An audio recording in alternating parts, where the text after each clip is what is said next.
Lundi 8 janvier 2024, TF1 diffusait le tout premier épisode de Plus belle la vie, encore plus belle, la nouvelle version du célèbre feuilleton déprogrammé de France 3 plus d'un an plus tôt. Ce rendez-vous très attendu a été largement suivi, comme le prouvent les audiences. Durant 18 ans, Plus belle la vie a fait les beaux jours de France 3. Puis, en novembre 2022, ce fut le choc pour les téléspectateurs, les producteurs ont annoncé l'arrêt de la série. Mais l'histoire ne s'arrête pas là. Bonne nouvelle pour les fidèles de la série puisque TF1 a choisi de relancer le programme, rebaptisé Plus belle la vie, encore plus belle. Lundi 8 janvier, à 13h40, le premier épisode de cette nouvelle version a été diffusé. Et alors qu'il avait été la cible de nombreuses critiques, le feuilleton réalise de belles audiences. Plus belle la vie, encore plus belle, pari gagné pour TF1.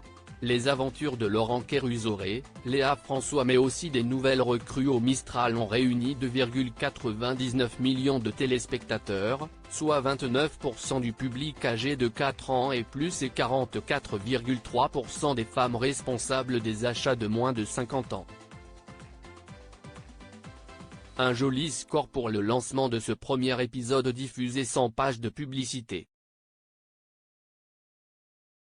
En comparaison, cette case, située juste après le journal de 13h de Marie-Sophie Lacaro, regroupait en moyenne entre 1,99 million et 2,05 millions de téléspectateurs en 2023.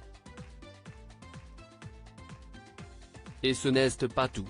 Plus belle la vie, encore plus belle réalise également de bien meilleurs scores qu'à l'époque de sa diffusion sur France 3, puisque les épisodes des 3 derniers mois avaient été suivis par 2,22 millions de curieux en moyenne chaque soir. Si est donc un lancement réussi pour cette nouvelle version du feuilleton, plus d'un an après sa déprogrammation de France 3. Pari gagnant pour TF1. Plus belle la vie, les audiences font un joli pied de nez aux critiques. Et pourtant, les fans semblaient déçus dès le début. La diffusion des premières images a reçu une vague de critiques. En effet, les fidèles téléspectateurs se sont plaints de la durée de l'épisode. Beaucoup l'ont ainsi jugé trop court. Le chroniqueur Clément Garin a, sur X, anciennement Twitter, confirmé que l'épisode avait été raccourci de 5 minutes, puisqu'il n'a duré que 21 minutes au lieu de 26 auparavant. Ces quelques minutes en moins devraient être compensées par l'intrigue bien ficelée de Plus belle la vie, encore plus belle.